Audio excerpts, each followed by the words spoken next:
আপুনি যদি ট্ৰেভেলাৰ গাড়ীৰ মালিক হয় তেতিয়াহ'লে আপুনি এই ভিডিঅ'টি চোৱা উচিত। আপুনি যদি ট্ৰেভেলাৰ গাড়ীৰ চালক অথবা পৰিচালক হয় তেতিয়াহ'লেও আপুনি এই ভিডিঅ'টি চোৱা উচিত। আৰু আপুনি যদি মোৰ দৰে এজন ট্ৰেভেলাৰ গাড়ীৰ পেছেঞ্জাৰ হয়, যাত্ৰী হয়, তেতিয়াহ'লেও আপুনি এই ভিডিঅ'টি এবাৰ চোৱা উচিত। মানে কেনেকৈ ইমান কেয়াৰলেছ হ'ব পাৰে। আগতে এই ভিডিঅ'টি চাই লওক, তাৰপিছত আমি কথা পাতিম এই বিষয়ে।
দাদা বেগ পিছফালে পৰি আছে আগত আপোনাৰ বেগ পৰি আছে নে তিনটামান বেগ পৰি আছে এই আগত এই স্পিড ব্ৰেকাৰটো নমস্কাৰ বন্ধুসকল, আশা কৰোঁ আপোনালোক সকলোৱে ভালে আছে আৰু পুনৰ স্বাগতম জনাইছোঁ আপোনালোকক মোৰ এই চেনেল টিটক ট্ৰেভেললৈ আৰু লৈ আনিছোঁ আপোনালোকৰ বাবে বেলেগ এটি ভিডিঅ'। আজিৰ ভিডিঅ'টি এটি সজাগতামূলক ভিডিঅ'। ইতিমধ্যে আপোনালোকে ইয়াৰ আগতে দেখুওৱা ভিডিঅ' ক্লিপটো হয়তো আপোনালোকে চালে, গতিকে আপোনালোকে বুজি পাইছে মই কি ক'ব বিচাৰিছোঁ। এতিয়া মই গাড়ীলৈ যেতিয়া যাত্ৰা কৰোঁ তেতিয়া মোৰ ডেছবৰ্ডত এটা GoPro এটা ফিট কৰি লওঁ। কেতিয়াবা ভাল লগা কিছুমান মুহূৰ্ত বা এনেকুৱা ভাল লগা কিছুমান ঠাই দৃশ্যাংশ মই কেতিয়াবা ৰেকৰ্ড কৰি লওঁ। আৰু সেইদিনাখনো এইটো বেছি দিনৰ নহয়, এইটো যোৱা বৃহস্পতিবাৰৰ এইটো ঘটনা। তেজপুৰৰ পৰা গুৱাহাটীলৈ আহি আছিলোঁ। আহি থাকোঁতে নগাঁৱৰ যি উৰিয়া গাঁৱৰ যিটো ৰাউণ্ড এবাউট আছে, সেই ৰাউণ্ড এবাউটটো পোৱাৰ অলপ আগতে মই সেই ডেছ কেমটো অন কৰিছিলোঁ। আৰু অন কৰি পেলাই যেতিয়া আহি আছিলোঁ, আহি থাকোঁতে অনাকাংক্ষিতভাৱে আমাৰ আগে গৈ থকা এখন ট্ৰেভেলাৰ গাড়ীখনে সেই উৰিয়া গাঁৱৰ যিটো ৰাউণ্ড এবাউট আছে, ৰাউণ্ড এবাউটটো পোৱাৰ সময়তে মানে ঠিক সেইডোখৰতে কেইটামান স্পীড ব্ৰেকাৰ আছে। সেই স্পীড ব্ৰেকাৰকেইটাত গাড়ীখন যেতিয়া পাৰ হৈ গ'ল, যাওঁতে তাৰ পাছফালৰ দৰ্জাখন খোল খাই গ'ল। আৰু খোল খাই যোৱাৰ লগে লগে তাৰ সেই তলত যি পেছেঞ্জাৰৰ মানে বেগ থৈ দিয়া আছিলে, তাৰে পৰা প্ৰথমতে এটা বস্তা, তাৰপিছত দুটা বেগ ওলাই পৰিল। যিহেতু গাড়ীখন আমাৰ আগে গৈ আছিলে আৰু মোৰ ডেছ কেমটো অন আছিল, গতিকে সেই গোটেই দৃশ্যাংশ এইটো কেমেৰাত বন্দী হৈ গ'ল। এতিয়া মই ভাবিলোঁ এতিয়া কি কৰা যায়।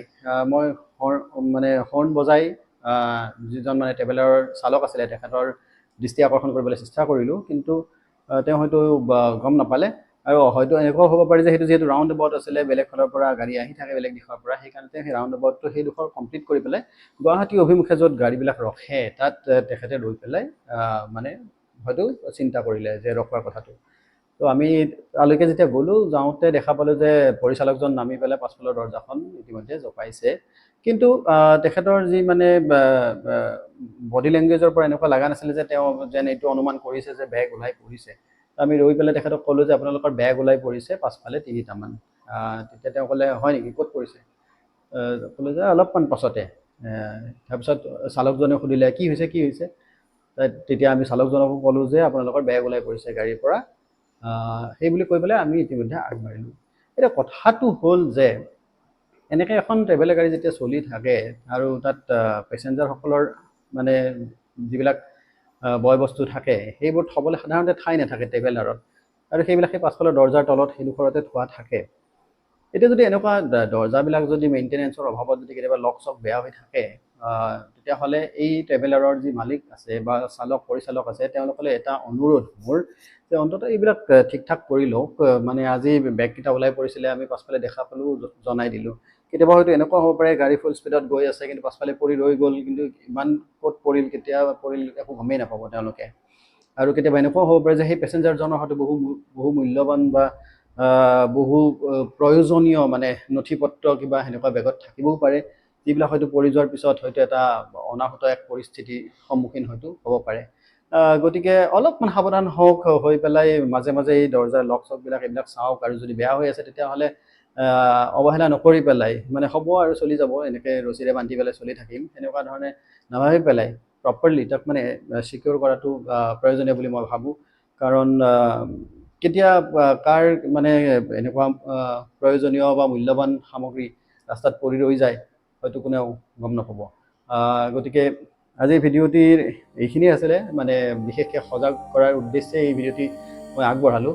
বন্ধুসকল, আশা কৰোঁ আপোনালোক সকলোৱে এই ভিডিঅ'টি ইমানখিনিলৈকে চালে, আৰু যদিহে আপোনালোকেও এনেকুৱা ঘটনা হোৱা দেখা পাইছে তেতিয়াহ'লে কমেণ্ট কৰি জনাবলৈ নাপাহৰিব। আৰু এই ভিডিঅ'টি বনোৱাৰ উদ্দেশ্যটোৱে হৈছে সজাগতা সৃষ্টি কৰা, বিশেষকৈ ট্ৰেভেলাৰ মালিক, পৰিচালক, চালক আদিসকলৰ লগতে আমাৰ যিসকল মানে পেচেঞ্জাৰ্ছ আছে, যিখিনি যাত্ৰী আছে, যাত্ৰীসকলৰ মাজতো এক সজাগতা সৃষ্টি কৰাৰ উদ্দেশ্যে।